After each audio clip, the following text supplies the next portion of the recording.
Hello students, एक बहुत अच्छा क्वेश्चन है। A car moving a speed 50 kilometre per hour can be stopped by brakes after at least 6 metre. यानी brake लगाएंगे तो कम से कम 6 मीटर जाकर के वो रुक जाएगी। What will be the minimum stopping distance if the same car is moving at a speed of 100 kilometre per our? मतलब 50 किलोमीटर पर आवर की स्पीड से अगर चल रही है और ब्रेक लगाते हैं ना, तो कम से कम वो 6 मीटर डिस्टेंस कवर करती है। अब उसकी अगर स्पीड 100 किलोमीटर पर आवर रखें तो सेम कार है ना, तो जो ब्रेकिंग सिस्टम है वो तो सेम है, यानी कि इसमें रिटार्डेशन जो लगेगा वो दोनों कंडीशन में सेम लगेगा। इस बात का ध्यान रखिए। तो केस फर्स्ट के अंदर बात करें तो आपके इनिशियल जो u है, वेलोसिटी, इनिशियल वेलोसिटी इसकी कितनी है, ये हमारे पास में 50 किलोमीटर पर आवर और v इक्वल्स टू इसके अंदर कितना आ जाएगा, 0। अभी आपके a के बारे में इसमें पता नहीं है, मतलब कि s यानी कवर्ड डिस्टेंस ये आपके 6 मीटर दे रखा है। This is case first, clear. अब यहां पर केस सेकंड लिख लेते हैं। सेकंड केस में u की वैल्यू है 100 किलोमीटर पर आवर। v तो क्या होगा, कार स्टॉप हो रही है, मीन्स v इसके अंदर भी 0 रहेगा। a जो इसके अंदर a इसमें नेगेटिव आ जाएगा अपने आप, तो जो रिटार्डेशन होगा वो सेम होगा, यानी कि एक्सीलरेशन और नेगेटिव वैल्यू जो मिलेगी वो दोनों के लिए सेम होगा, क्योंकि ब्रेकिंग सिस्टम एक ही कार की बात हो रही है तो एक सेम रहेगा इस वजह से। अब हम यहाँ बात कर रहे हैं u, v, a और s, यानी कि न्यूटन की जो थर्ड इक्वेशन है वो इसके लिए अप्रोप्रिएट रहेगी, क्योंकि फर्स्ट और सेकंड में टाइम चाहिए होता है ना, v equals to u plus a t, तो इसमें टाइम आता है, तो टाइम इसके अंदर पता नहीं है और a भी इसमें पता नहीं, दो चीज़ें एक इक्वेशन से निकालना पॉसिबल नहीं होती है। इस वजह से अपन थर्ड इक्वेशन यूज करेंगे, यानी कि v square is equals to u square plus 2as। और वैल्यूज भरो, देखें ये तो क्या हो जाएगा 0, और u बात करते हैं u की तो किलोमीटर पर आवर में, तो इसको सबसे पहले मीटर पर सेकंड में कन्वर्ट कर लेते हैं, 50 लिख लीजिए। अब हमारे पास में हमेशा ध्यान रखो, अगर मीटर पर सेकंड में चेंज करना है किलोमीटर पर आवर को, तो 5/18 याद रख लीजिए। इसमें आप 5/18 से मल्टीप्लाई करने से ये चेंज हो जाएगा। 2 से रिड्यूस कर दें 9 और ये 25 मीन्स 125, 25 5 जा 125 अपॉन 9, और अब ये बन गया मीटर पर सेकेंड। वेरी सिंपल, वैल्यूज रखो, देखें u स्क्वायर मीन्स 125 अपॉन 9 का स्क्वायर प्लस 2a, और s की वैल्यू मेरे पास में कितनी है, 6 मीटर, करेक्ट। अब आप इसको है ना लेफ्ट साइड ले आइए या इसको ले आइए लेफ्ट साइड, एक ही बात है, तो माइनस का हो जाएगा 125 इंटू 125 अपॉन 9 का स्क्वायर तो 81 हो जाएगा। This will equals to 2a और ये 6 है। अब मुझे तो a की वैल्यू चाहिए, माइनस तो इसमें मेंटेन रहेगा, 125 इंटू 125 लिख लीजिए, ये 81 और ये हमारे पास 2 और ये 6। ये कैलकुलेशन आप जल्दी से कर लीजिए।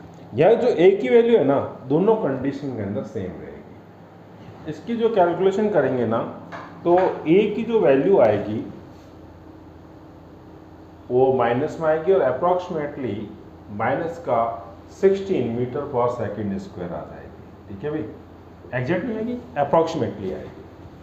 अब ये a की वैल्यू यहाँ पर यूज कर लीजिए, a इज अप्रॉक्सीमेटली माइनस का 16 मीटर पर सेकेंड स्क्वायर, और u की वैल्यू इसमें किलोमीटर पर आवर में दे रखी है, तो इसको भी 100 इंटू 5/18 से मल्टीप्लाई कर लो, ये मीटर पर सेकेंड में चेंज हो जाएगा। अब आप इसमें देखो 2 से रिड्यूस हो रहा है, ये 9 और ये हो जाएगा 50, मीन्स ये हमारे पास 25 और ये 250 अपॉन 9 मीटर पर सेकेंड। आप इसको आराम से क्लियर भाई, ये आ गई u की वैल्यू, और v तो इसके 0 हो ही रहा है, और एक्सेलरेशन जो मैं नेगेटिव है जिसको अपन रिटार्डेशन बोलेंगे, यानी ब्रेक लगने से क्या हो रही है, स्पीड कम हो रही है ना। तो जो एक्सीलरेशन वर्ड होता है वो किसमें चेंज हो जाता है, रिटार्डेशन में। यानी एक्सीलरेशन वैल्यू जब भी माइनस में आएगी ना उसको अपन रिटार्डेशन बोलेंगे। अब इस केस के अंदर हमें पता क्या करना है, इसके अंदर कि कितना दूर कार जा पाएगी कम से कम, है ना, मिनिमम कितना इसको चल पाएगी। देखो लिखा है जैसे मिनिमम स्टॉपिंग डिस्टेंस, ये एस हमारे को इसके अंदर इस केस में फाइंड करनी है। वही same v square equals to u square और प्लस का 2as। v तो हमारे पास में 0 और u की वैल्यू बेटा कितनी आ रही है, देखो देखें, ये 250 इंटू 250 स्क्वायर है भाई, अपॉन 9 इंटू 9। क्लियर। a की वैल्यू -16 प्लस 2 और ये माइनस का 16 और s को मेरे को फाइंड करना है।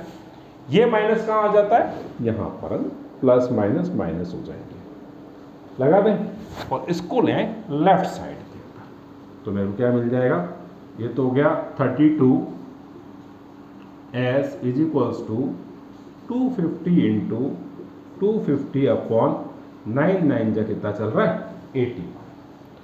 अब भाई देखो ये जो 32 है ना, क्रॉस मल्टीप्लाई से अपॉन में ले आइए, means s is equals to ये 250 इंटू 250 अपॉन में 81 इंटू 32। इसकी कर लो बच्चों अब कैलकुलेशन, जल्दी से फास्ट कैलकुलेशन कीजिए, है ना। अगर 2 से रिड्यूस हो रहा है और रिड्यूस जब तक रिड्यूस करेंगे और उसके बाद में अपन इसको सॉल्व कर लेंगे, यानी कि डिवाइड कर लेंगे सिंपल सा। और डिवाइड करने से इसके अंदर जो आंसर आ रहा है वो कितना आ जाएगा, ये हमारे पास आ जाएगा 24.1 मीटर। यानी कि 100 की स्पीड से अगर कार होगी ना तो उसको कम से कम 24.1 मीटर तो आगे चलना ही है, यही तो बात है इसके अंदर।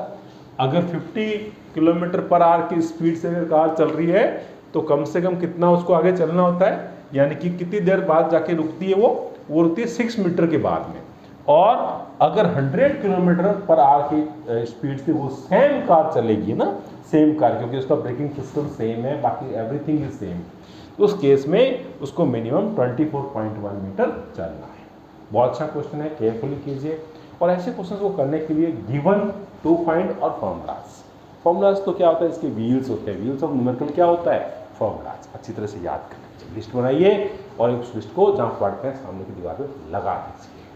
Bye bye, all the best. जिस बच्चे ने अभी तक सब्सक्राइब नहीं किया है वो सब्सक्राइब जरूर कर लें, दोस्तों में शेयर जरूर करना। बाय बाय बच्चों, बाय, ऑल दी बेस्ट। और भी ऐसे क्वेश्चंस आपके पास आते रहेंगे, बस ज़रूरत है तो उसको सब्सक्राइब करने की, सब्सक्राइब ज़रूर कर लीजिए ताकि आपको इन्फॉर्मेशन सबसे पहले मिले।